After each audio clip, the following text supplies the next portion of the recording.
Conferencias organizadas por nuestro Presbiterio Nacional de Tamaulipas en esta serie titulada ¿Por qué lo malo parece bueno?, en donde desde la semana pasada estamos viendo temas de actualidad, temas de mucha importancia y de interés para cada uno de nosotros, y que amablemente nuestro hermano el presbítero Saúl Rodríguez Pérez está impartiendo.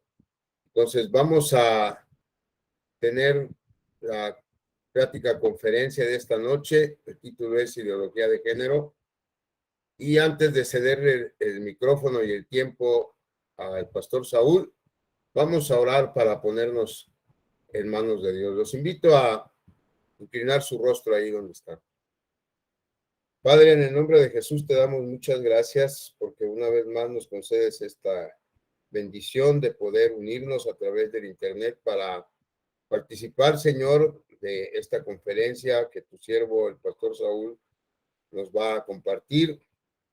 Desde ahora te agradecemos tu presencia en medio de nosotros, la iluminación que tu Espíritu Santo le dé a nuestro hermano Saúl para exponer el tema de una manera sencilla, clara, y de tal manera, Señor, que el objetivo de esta serie de conferencias, que es edificarnos, se cumpla una vez más con tu ayuda y con tu bendición. Gracias por la presencia de mis hermanos, los que ya están conectados, los que están en el proceso de hacerlo. Señor, te pido que no haya nada que se los impida y que todos podamos tener un tiempo bendecido por ti. Gracias desde ahora te damos en el precioso nombre de nuestro amado Señor y Salvador Cristo Jesús. Amén. Bueno, pues sin más, vamos a ceder el tiempo y el micrófono a nuestro hermano el pastor Saúl. Adelante, Saúl, muchas gracias, bienvenido. Muchas gracias, Pastor Josué, y todos los que están ya conectados. Dios les bendiga, un cordial saludo. Y en esta temática que estamos siguiendo en relación al estudio de estos temas, el viernes pasado estuvimos hablando acerca de las bases ideológicas teóricas del feminismo. El día de hoy vamos a estar hablando propiamente acerca de la ideología de género, un tema que no estaríamos igual abordándolo si no fuera por los embates en nuestro tiempo. Y creo que como cristianos tenemos esa gran responsabilidad de tomar en cuenta lo que las escrituras nos dicen. Vemos, por ejemplo, en el capítulo 12 de Romanos, cuando después de hablar de la vida cristiana nos está diciendo no os conforméis a este siglo, sino transformaos por medio de la renovación de vuestro entendimiento, para que comprobéis cuál sea la buena voluntad de Dios, agradable y perfecta. Ahí encontramos esta expresión de cómo en algún momento el cristiano puede ser que en algún momento de su vida tome el molde de este mundo. El no conformarnos está diciendo no tomen el molde de este mundo, por el contrario, renueven su pensamiento, transformen su manera de pensar, de ver la realidad. Y esto tiene que ver con una dinámica particular. El cristiano tiene que ser cristiano en su convicción personal, en su entendimiento, y sujetar su pensamiento a la voluntad de Dios. En esta tarde vamos a estar hablando acerca de la ideología de género, sus orígenes, sus bases, y vamos a estar confrontándolo con las escrituras en términos generales. Quizás no vamos a estar yendo a algunos pasajes en particular, como el que ya hemos citado, pero finalmente trataremos de tomar en cuenta lo que las escrituras en su generalidad nos dicen al respecto tocante al ser humano. En esta primera diapositiva que vamos a ver a continuación, nos muestra una definición provisional de lo que es la ideología de género. Comienzo en este punto a tratar de definir la ideología de género como ese sistema de pensamiento inspirado en el posmodernismo. Nos detenemos allí para tratar de explicar un poco esta idea. Un sistema de pensamiento es un conjunto de ideas. Pueden ser de carácter científicos o, en el caso de ideas o conjuntos ideológicos, también operan como sistemas. Es decir, hay un grupo de ideas o pensamientos que están estructurados de tal manera que hacen un conjunto, guardan una unidad. Puede ser que dentro de ese sistema encontremos congruencia o incongruencia, pero finalmente se propone como una alternativa de ver la realidad. Hay un parámetro de pensamiento, el cual nos permite evaluar el mundo de una forma.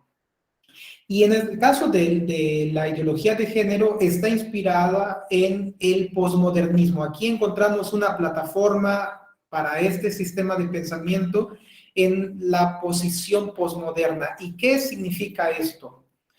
El posmodernismo es un sistema de pensamiento que comienza a gestarse posterior al modernismo, pero como una protesta en contra del modernismo.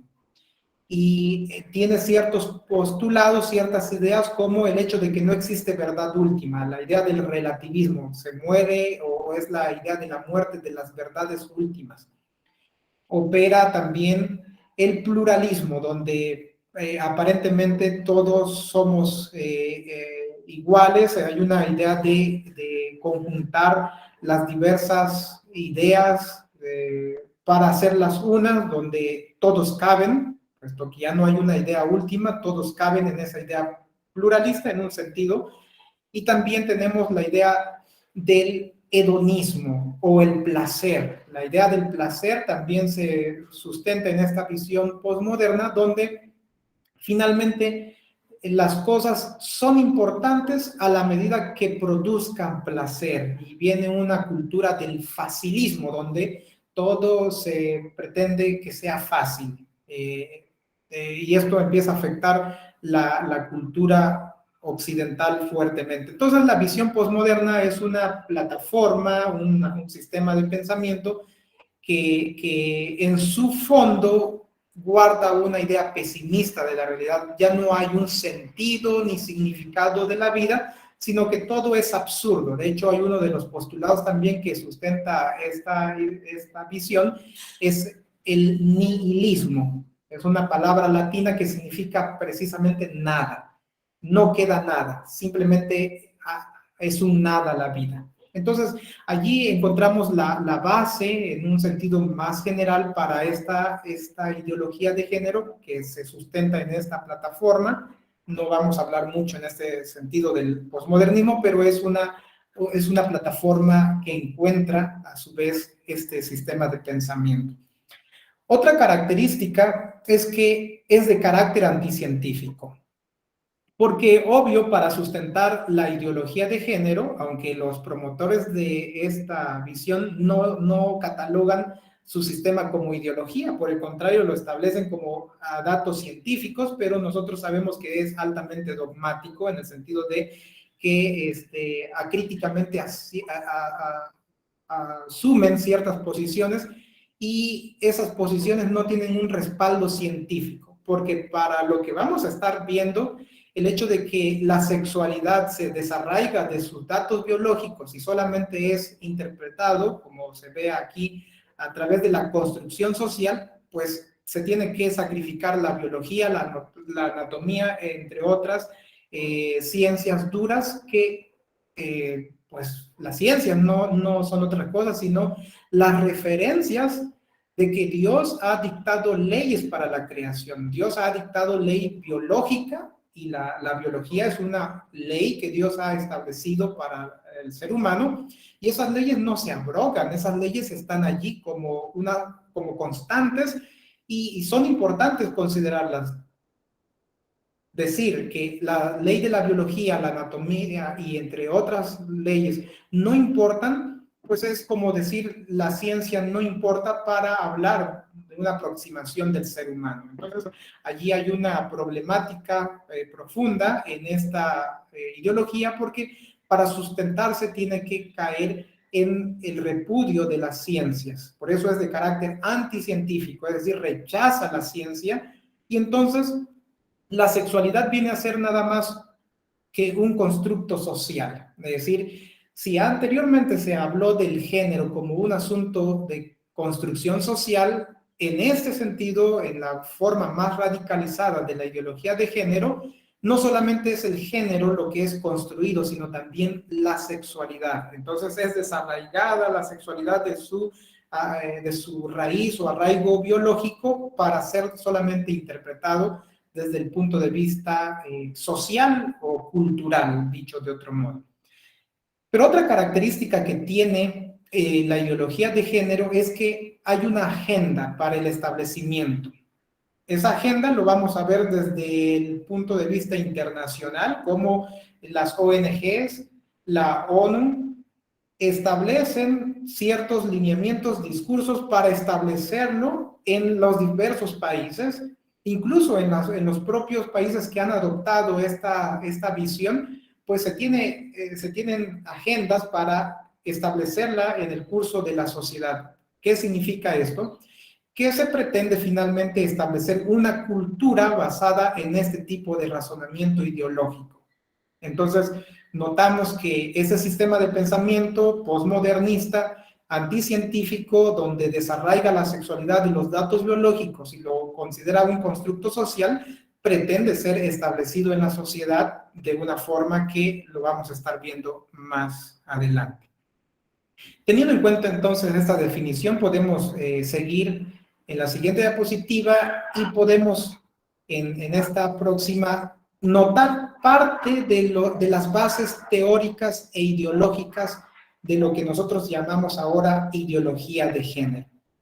Permítame remontarme un poco más entre la transición del modernismo y el posmodernismo. Recordemos que el modernismo está asomando aproximadamente siglo XVI hasta siglo XIX. En ese periodo, siglo XIX, hay un periodo de transición. Hay eventos mundiales que empiezan a marcar el declive del modernismo, como es la Primera y Segunda Guerra Mundial, la caída del muro de Berlín, entre otras cosas, y se empieza a gestar en la cultura una visión posmoderna. Y ese periodo de transición entre el modernismo y el posmodernismo se considera o se le conoce como el romanticismo. El romanticismo surge en el siglo XVIII, donde se opone prácticamente a la idea de la ilustración, esa idea donde el hombre racional, ilustrado, podía establecer su propio paraíso terrenal. Ahora, en este cambio ya no se apela tanto al conocimiento, sino que empieza el ser humano a decepcionarse del conocimiento y en su lugar tiene que encontrar alguna norma. Es decir, el ser humano ya no ve el conocimiento, el avance científico y tecnológico como lo normativo, pero pues lejos de regresar a la Biblia y decir, pues la Biblia o Dios es norma, entonces toma a la creación como fuente de norma. Es decir, ve a la creación y la considera como algo que está allí dando norma para el ser humano, dictando la directriz para la vida humana,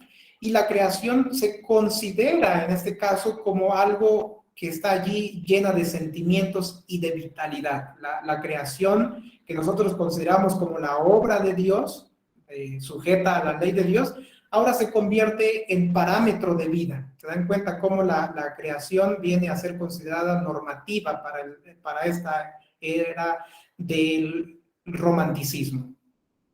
Y es que obvio hay una devaloración de la razón. Podríamos decir hay una muerte de la razón y en su lugar hay una sobrevaloración del sentimiento. Ya hicimos referencia hace un momento del hedonismo. Hedonismo significa tomar el placer como fuente de norma también para la vida. Entonces el sentimiento viene a considerarse normativo para el ser humano.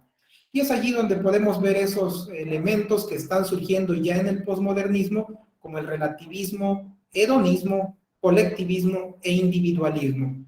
Y esta parte que encontramos aquí viene de hacer las bases previas para que posteriormente surja esto que vamos a encontrar más adelante como ideología de género. Aquí todavía no ha surgido como tal la ideología de género, pero es la plataforma donde está basándose.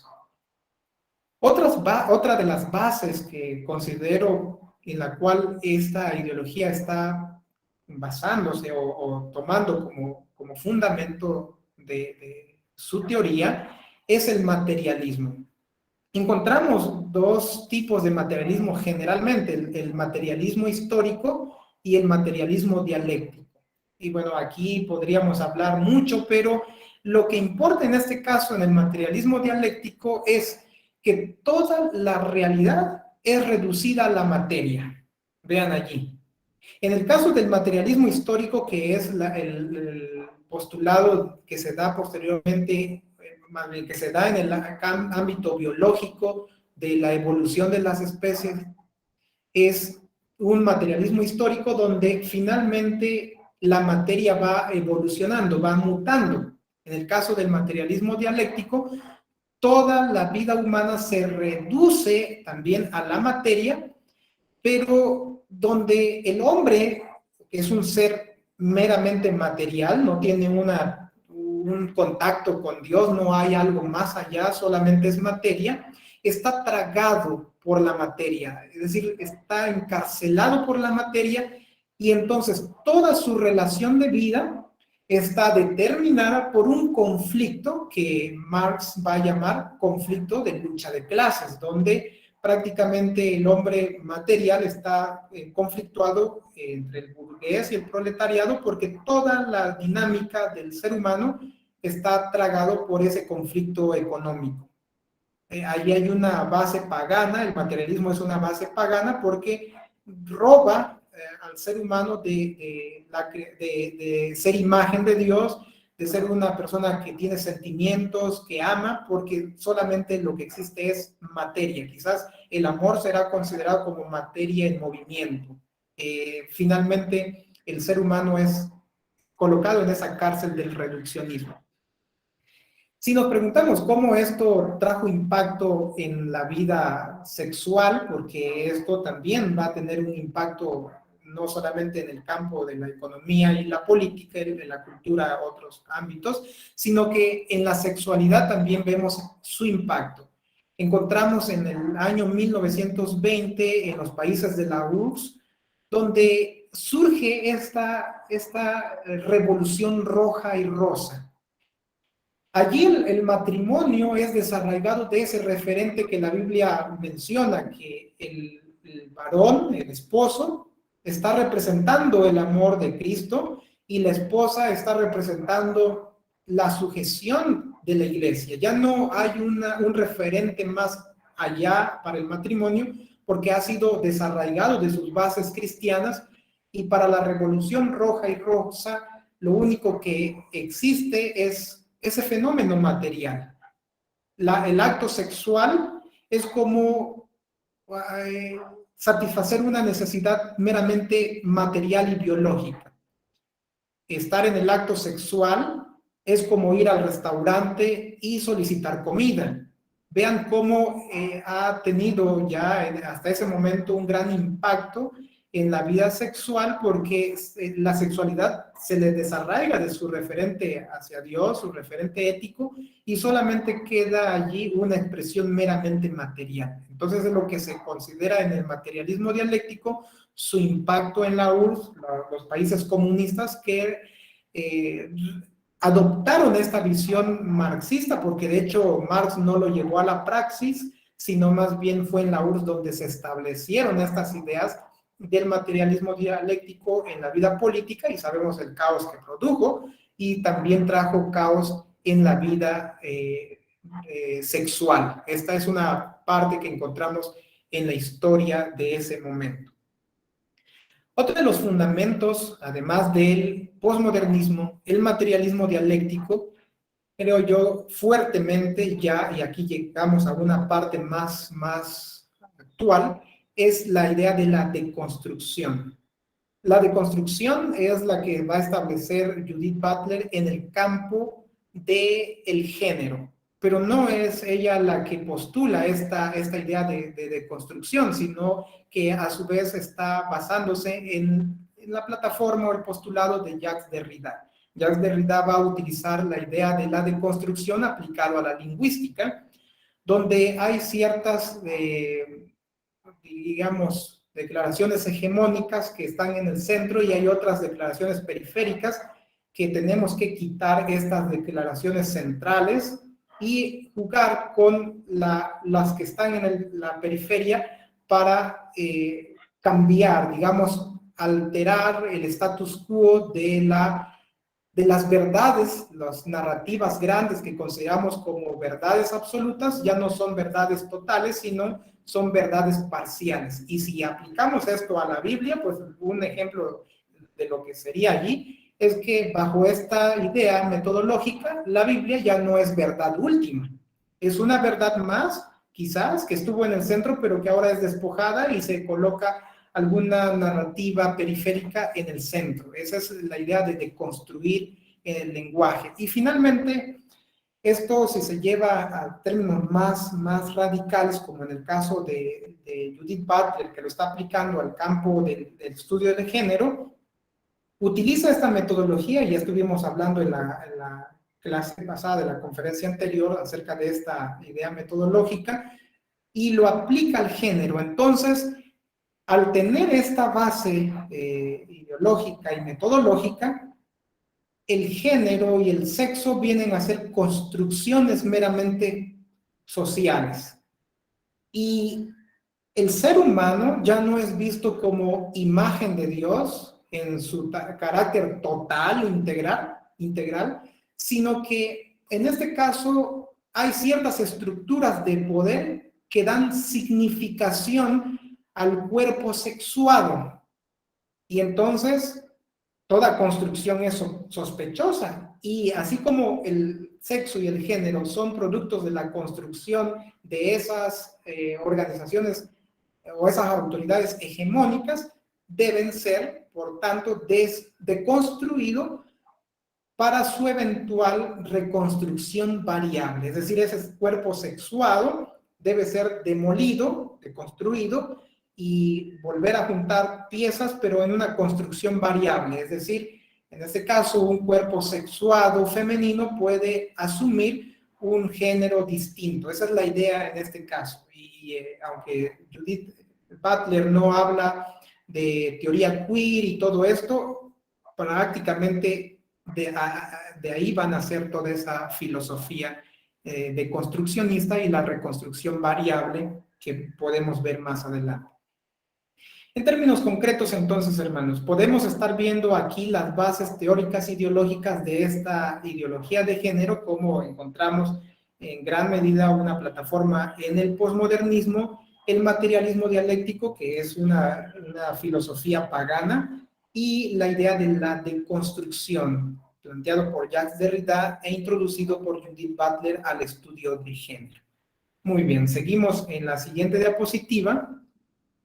Y en este caso vamos a encontrar cómo la ideología va siendo teorizada para su implementación. Y quiero decir, hermanos, que a veces nosotros no pensamos del gran impacto que tienen las ideas. A veces no nos detenemos a analizar que nuestro comportamiento en la sociedad está altamente influenciada por las ideas filosóficas o las ideas a las que nos adheramos. En este caso tenemos la teoría de género, que lo que les mencionaba hace un momento, Judith Butler aplica esta idea de la deconstrucción al estudio de género, y entonces se empieza a transitar hacia una ruta de la deconstrucción de la identidad sexual. No solamente se habla de la situación de género, porque inicialmente ese es el estudio, es decir, que el género es producto de la construcción social, y pareciera ser que de lo que están diciendo las teóricas es que no hay una relación entre el carácter sexual y el género. Hay un desarraigo, el género es solamente un constructo social que se implementa en un cuerpo sexuado, pero puede ser que se implemente en diversos cuerpos sexuados. No hay problemática para ellos porque está desarraigado, está en una situación de divorcio total. Entonces, esa es la ruta que está siguiendo Judith Butler en su estudio del género, donde se busca prácticamente la deconstrucción del género y su eventual deconstrucción del sexo, Y finalmente, ¿qué es lo que queda del ser humano? En el caso de las mujeres, solamente quedan cuerpos hablantes. Y ustedes pueden leer este libro, Género en Disputa, y ahí va a dar toda su tesis en relación a cómo el cuerpo sexuado puede recibir una definición de género, independientemente si es sexo femenino, masculino, porque el ser humano, el cuerpo es como imagínense ustedes, un papel en blanco. El cuerpo es papel en blanco. Ustedes pueden escribir lo que quieran. O imagínense una tabla de cera donde ustedes pueden imprimir, darle el sello que quieran. El cuerpo simplemente es esa hoja en blanco o ese pedazo de tabla de cera donde podemos imprimir las significaciones culturales. Vean cómo allí encontramos esa situación en esta teoría de género. Pero llegamos a una parte donde este avance que están dando las feministas en su causa desemboca en la teoría queer. Y aquí encontramos esta parte de la teoría queer, es una posición teórica ideológica que surge en los años 1990 en Estados Unidos. La palabra queer fue utilizada en un sentido peyorativo, que significa torcido, a diferencia de right en inglés, recto, correcto. Queer es retorcido, torcido, algo que está mal, y se utilizaba peyorativamente para referirse a los homosexuales o los que no encajaban en el parámetro heterosexual. Era una palabra peyorativa, pero estos movimientos empezaron a utilizar la palabra para dar una identidad a su propio movimiento. Actualmente teoría queer pues, es desarraigado de ese sentido torcido un poco y es utilizado aquí como una teoría donde se propone estudiar a la sexualidad como fenómeno meramente social y por lo tanto la sexualidad no es otra cosa para ellos que meramente construcciones sociales. El ser humano no tiene identidad determinada. De hecho, la teoría queer no habla de hombre, mujer, de lesbiana, no, sino que rompe con todo eso, es decir, ya no hay una identidad. Tanto es así que se ha llegado a mencionar que el ser humano nace en un estado neutral. Es decir, el ser humano que nace un bebé es neutral. No es ni varón ni mujer, no es nada, sino que es un cuerpo simplemente y que va a elegir en su momento su propia sexualidad. El hombre se está construyendo en este sentido. Vean cómo el asunto de la teoría queer pues está llegando a una parte más radicalizada, esa idea de teoría de género que está dando Judith Butler. Aquí hay una posición donde se rompe con toda identidad propiamente. ¿Qué pensaríamos en este caso? Bueno, ¿qué es lo que dicen las escrituras? La Biblia siempre va a referir que el ser humano fue creado en una diferenciación sexuada, varón y mujer. Y los datos biológicos, es decir, las normas que Dios impone para su creación son normas que son fijas y que sujetan a la creación.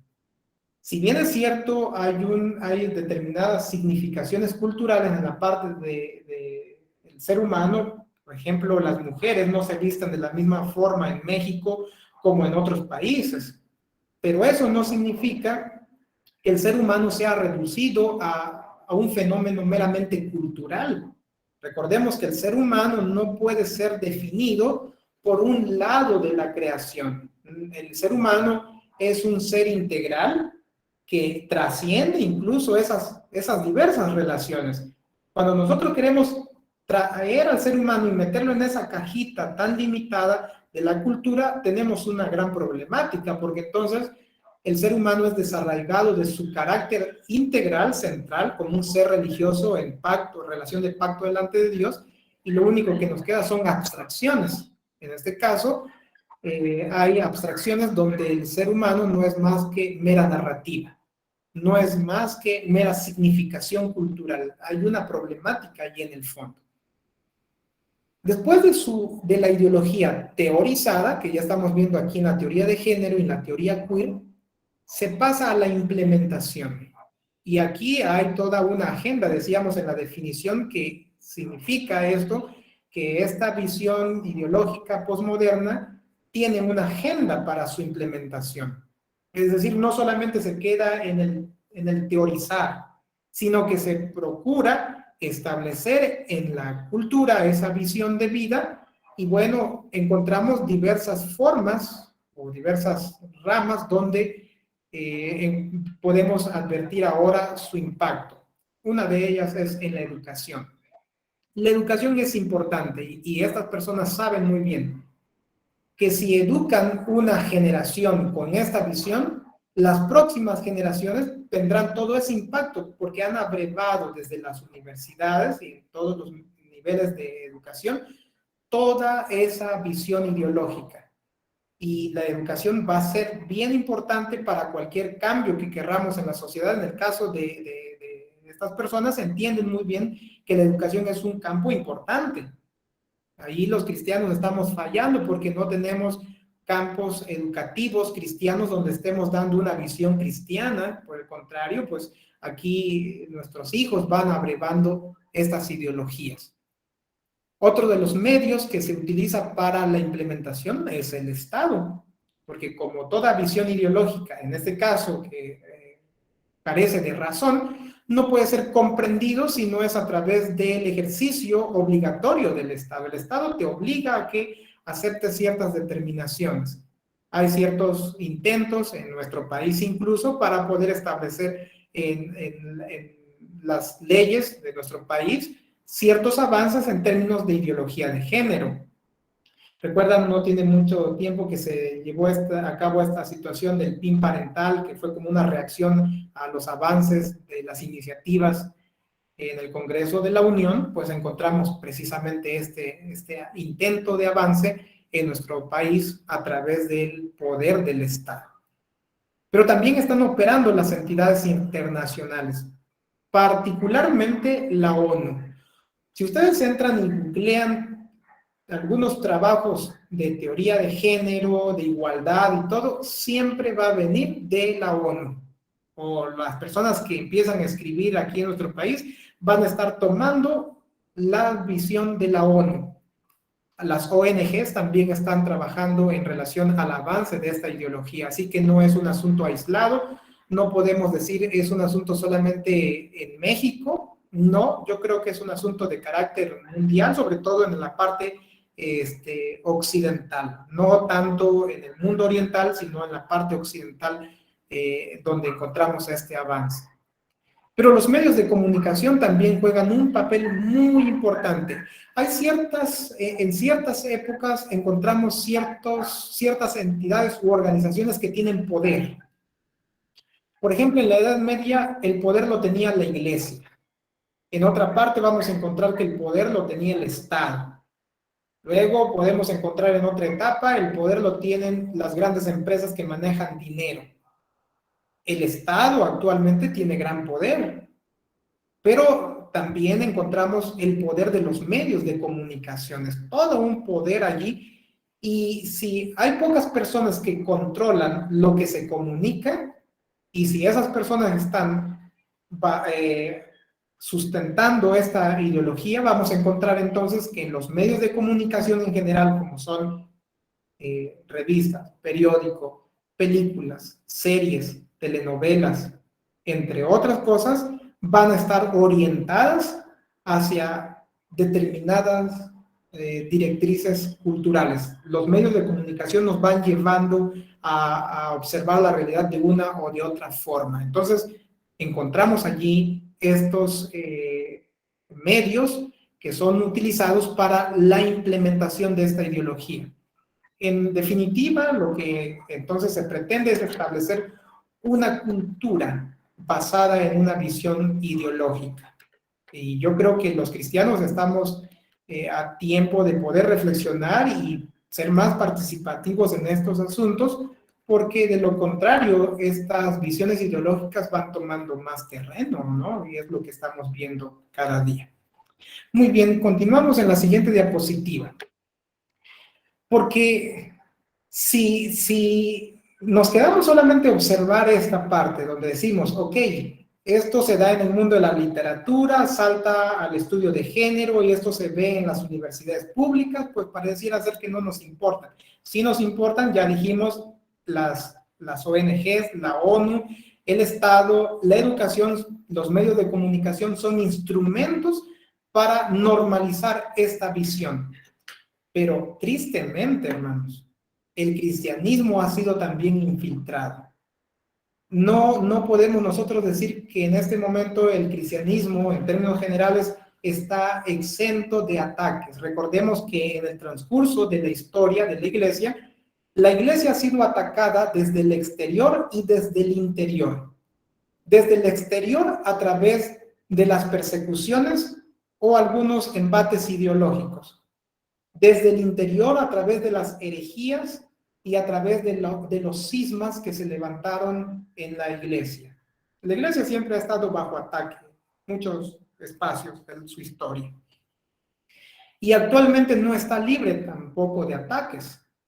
El cristianismo es un frente de batalla, es un lugar donde se están librando batallas. Nosotros como cristianos estamos librando batallas día tras día desde lo profundo de nuestro corazón y día con día por las directrices culturales, como dijimos en Romanos, no se conformen, no tomen el molde de este mundo, significa que hay una tarea del cristiano. Pero el cristianismo está siendo infiltrado para que la visión de la iglesia cambie, pero desde adentro, no desde afuera, sino desde adentro.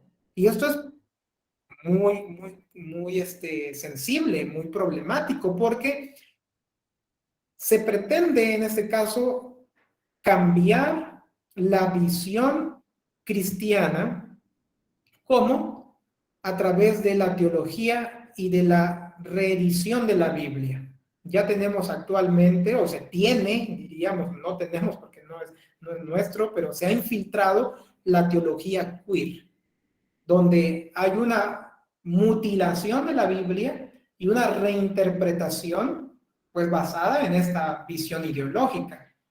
Y la edición de la Biblia gay, que también ya está. Esto es prácticamente un ataque a la iglesia desde dentro y tristemente muchos cristianos están cayendo en el engaño de este embate y encontramos precisamente iglesias en Estados Unidos, Canadá, donde fuertemente están en esa posición. En nuestro país ya tenemos también algunas, digamos, lamentablemente se está cayendo en esa posición.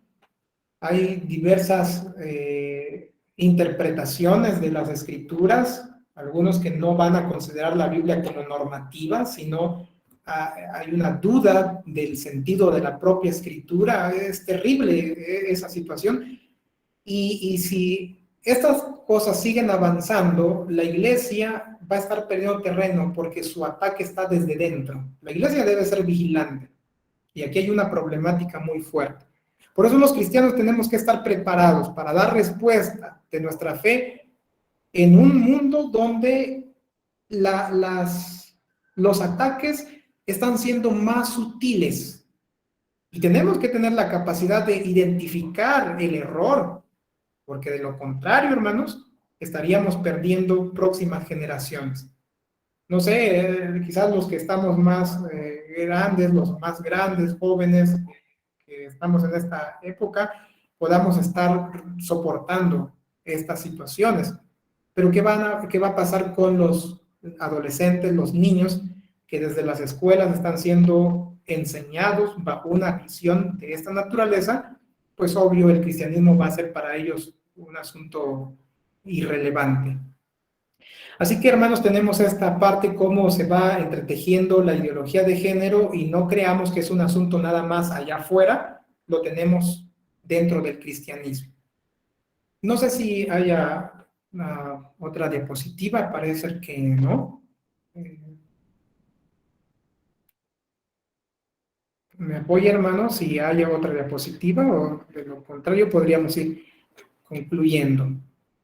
Ok, muy bien, hermanos, entonces hemos visto esta parte y bueno, de mi parte sería todo. Quedo de su consideración. Si hay alguna pregunta o algún comentario, sería el momento oportuno para ello.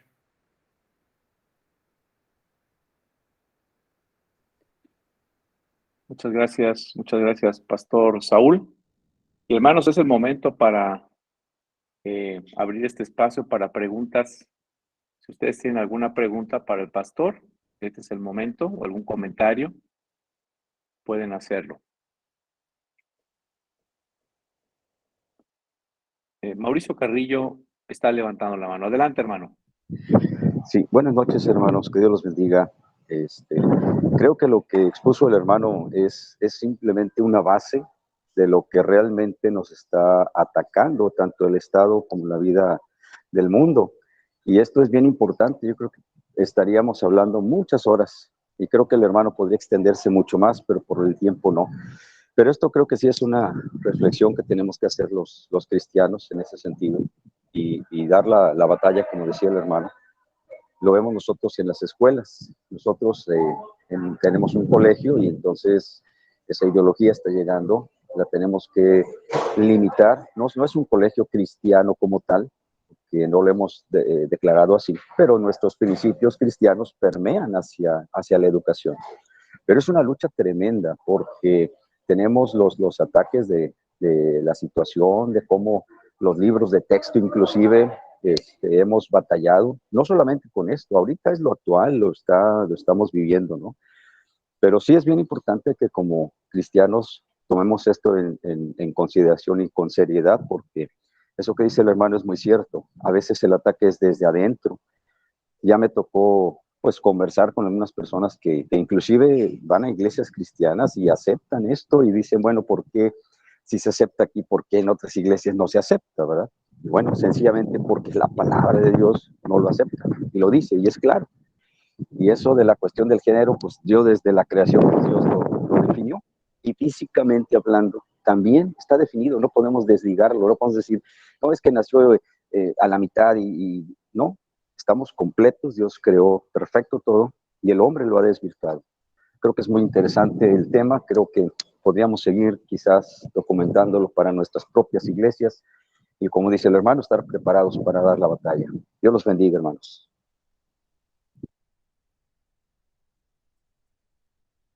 Pastor Saúl, no sé si quiere comentar algo respecto a lo que comentó el hermano Mauricio. Sí, voy a permitir compartir aquí un URL de un documento de un ensayo que escribí hace un tiempo. Está en Drive, ustedes lo pueden descargar.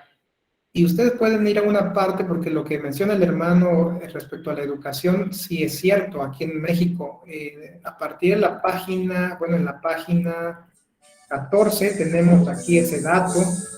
El libro de Ciencias y Tecnología, Biología a través de la Ciencia, que era un libro para primer grado de secundaria, establecía lo siguiente, leo la cita: aunque anatómicamente una persona tenga estructuras sexuales masculinas o femeninas, su desarrollo psicológico y emocional puede llevar a este individuo a sentirse más identificado con comportamientos y formas de vestir y actuar tradicionalmente reservados para el otro género.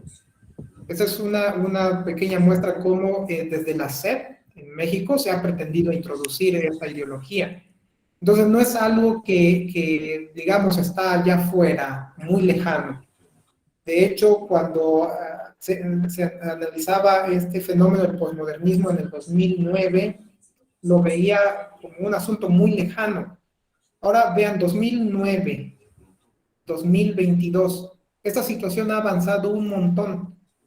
Incluso se ha infiltrado en la iglesia, y esa es la problemática. Los cristianos, lejos de dar una respuesta bíblica contundente, se están amoldando, como dice Romanos, están tomando el molde de este mundo, y cuando están evaluando la realidad, lo están evaluando bajo no el molde cristiano, no bajo una cosmovisión cristiana, sino bajo una visión pagana.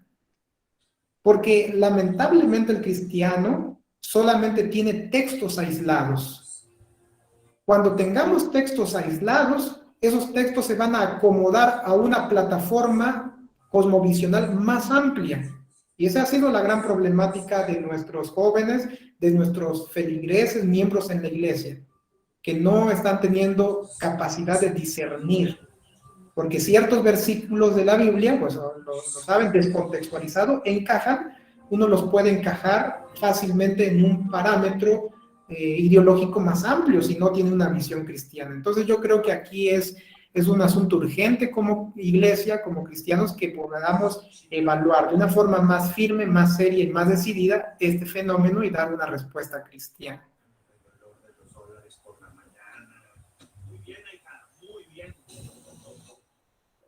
Correcto. Hermanos, ¿alguna pregunta que quieran hacer al pastor respecto a al tema que se vio esta noche, a la exposición o algún comentario?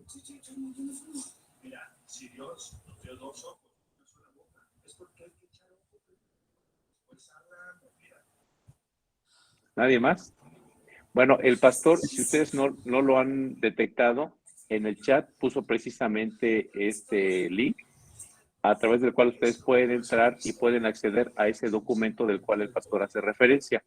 Ese se encuentra en la bandeja de los mensajes.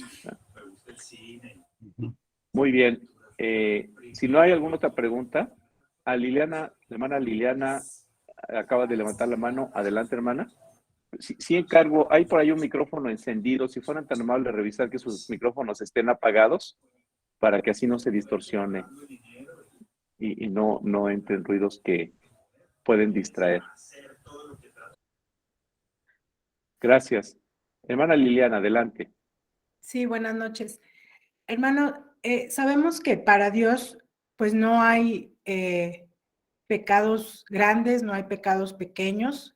El pecado es pecado y ofende a nuestro Dios.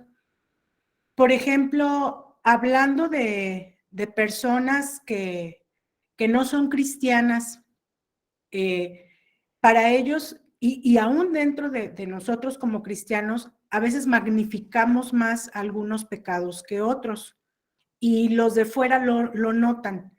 Aquí nosotros sabemos, ¿verdad? Estamos conscientes de que pues no hay tal cosa para Dios, ¿verdad? Pero ¿cómo prepararnos para que un día a mí no me ha pasado, o por lo menos no ha sido algo notorio, no ha sido algo visible? Yo estoy en el templo, usted está predicando, hermano Saúl, y entra una pareja quizá de homosexuales, hablando de esta parte, ¿no? En cuanto a esta parte. O sea, ¿cómo estamos preparados para ello?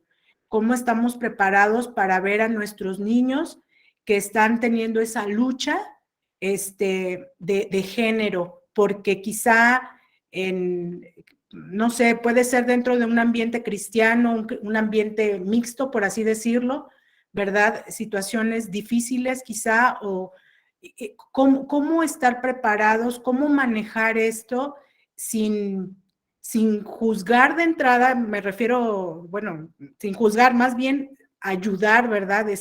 Restaurar, pastorear el corazón y de estas personas y también de los niños, ¿verdad? En mi caso, que trabajo con niños, ¿cómo prepararnos para ello?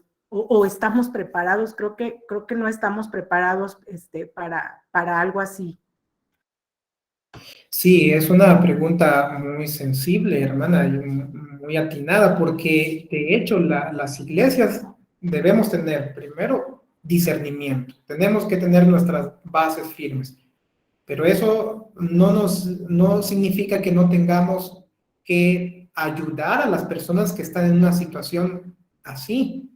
La iglesia es un instrumento de la gracia de Dios para llevar el evangelio, porque generalmente cuando vemos a las personas en esta posición, la iglesia a veces relega porque ve un pecado moral, y es que el cristiano casi identifica el pecado con meramente la moralidad. Claro, es pecado, pero también hay otros pecados, como dijo la hermana. Entonces, El cristiano tiene que tener buen juicio, pero también tiene que tener misericordia, manifestar el amor, no solamente al hablar del evangelio, sino también al adoptar a esa persona, llevarlo a Cristo, enseñándole las verdades del evangelio. Muchas de esas personas están vacías en su corazón.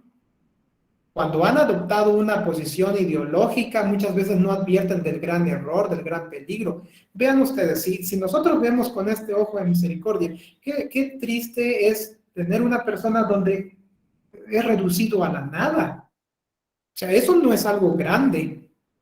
Solamente el ser humano encuentra su verdadera identidad, su verdadero sentido cuando está bajo la autoridad de Cristo. Entonces, sí, como cristianos yo creo que tenemos que tratar estos asuntos, porque generalmente la iglesia no tiene, creo yo, hasta ese momento me atrevo a decir, la capacidad de cómo responder ante una situación como lo que la hermana plantea. Tales personas llegan a la iglesia buscando quizás ayuda, congregarse. La iglesia a lo mejor los va a segregar por identificar o etiquetar eso como un pecado. Es pecado, sí, pero son pecados que pueden ser redimidos. El Evangelio, Cristo ha venido para redimirnos. Entonces la iglesia tiene que mostrar también esa empatía, manifestar el amor cristiano, pero claro, el manifestar el amor cristiano no significa volcarse a lo mismo. Esa es otra cosa. Y yo creo que debemos trabajar como iglesia, tratar, creo, más este asunto, no solamente en términos de lo que estamos hablando, sino prepararnos, cómo responder ante una situación concreta. Y creo la iglesia tendrá que dialogar pronto esta situación. Es lo que podría decir, hermana, que los líderes tenemos que tomar en cuenta, muy en cuenta esta situación.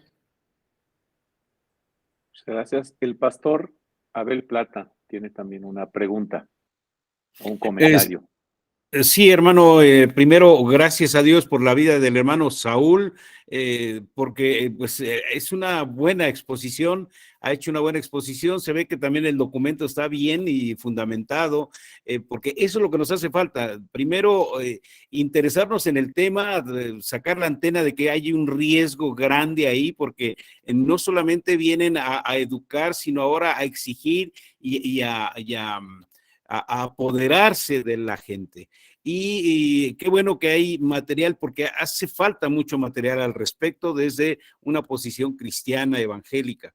Y por otro lado, programas como este que necesitamos tener en las iglesias. Y yo creo que hemos hecho caso omiso y lo dejamos pasar. Bueno, no, pareciera que no hay problema. Y por otro lado, yo creo que también regresar a predicar más intensamente el evangelio, que, bueno, que es el que nos ayuda a defendernos de estas situaciones, ¿no? Entonces, bueno, ese sería mi comentario y yo exhortaría al hermano Saúl a que promoviera más este material y pues como veo que él sí se ha metido, pues gracias hermano porque nos da la oportunidad de tener este material y bueno, no sé si lo va a editar o a promocionar, pero yo le invito a que sí lo promocione. Gracias, hermanos. Muy bien, gracias a Dios.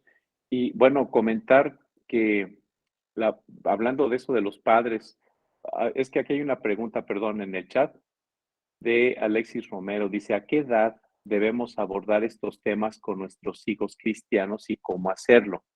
Antes de darle la palabra al pastor Saúl, comentarles que el próximo miércoles hemos estado invitando, tenemos en la Facultad de Estudios Ministeriales, hemos abierto el aula para que durante 3 semanas las personas estén entrando con un costo mínimo, ¿verdad?, de apoyo a la facultad.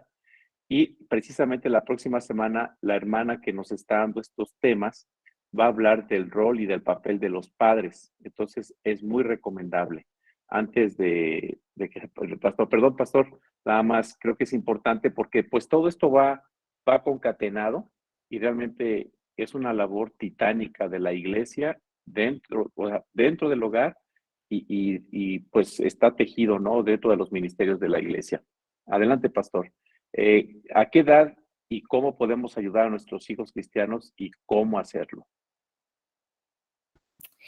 Fíjate que el asunto de la edad, yo creo que podría considerar aquí dos cosas importantes. Uno es, tenemos los cristianos que estar afirmando la verdad, porque vean, nosotros no terminaríamos de evaluar los errores si nos pasamos identificando errores o mentiras. Hay un mundo de mentiras. Si trajéramos actualmente hiciéramos una lista de todas las desviaciones teóricas y todo, vamos a encontrar un montón y nos vamos a desgastar allí. Entonces, ¿cuál es una de las cosas que tenemos que hacer? ¿Y qué es lo que tenemos que enseñar a los pequeños? Enseñarles la verdad. Porque todo aquel que conoce la verdad puede identificar la mentira. Bueno, ¿a partir de qué edad empezamos a enseñar las verdades del Evangelio?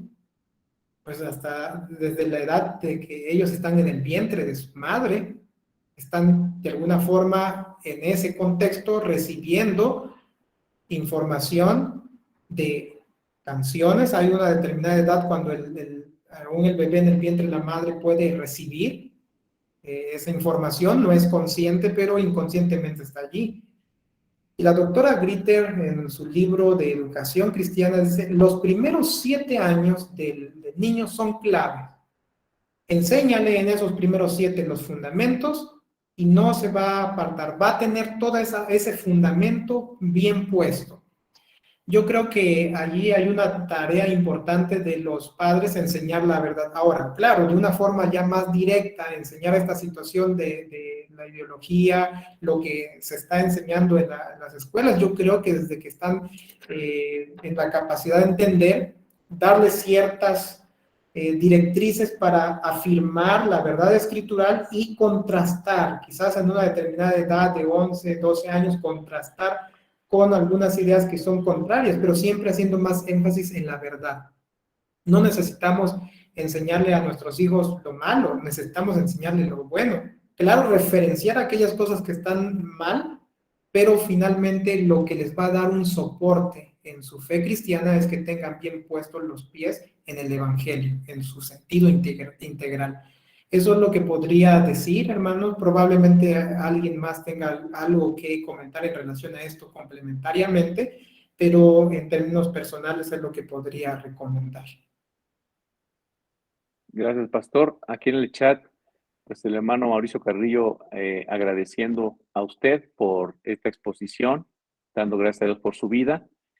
Y también comenta, dice, así es, hermano, y también situaciones como un expresidiario, por ejemplo, y muchos otros que pueden poner a prueba nuestra vida cristiana dentro de la iglesia.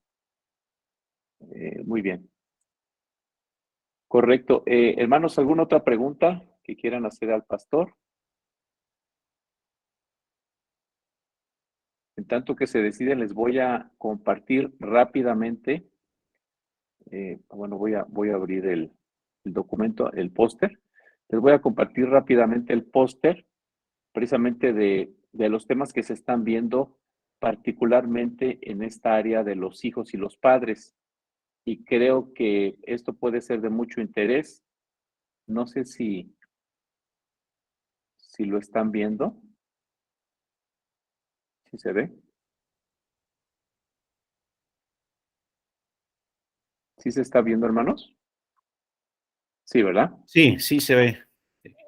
Entonces, este es el póster que hemos estado promocionando por parte de la Facultad de Estudios Ministeriales.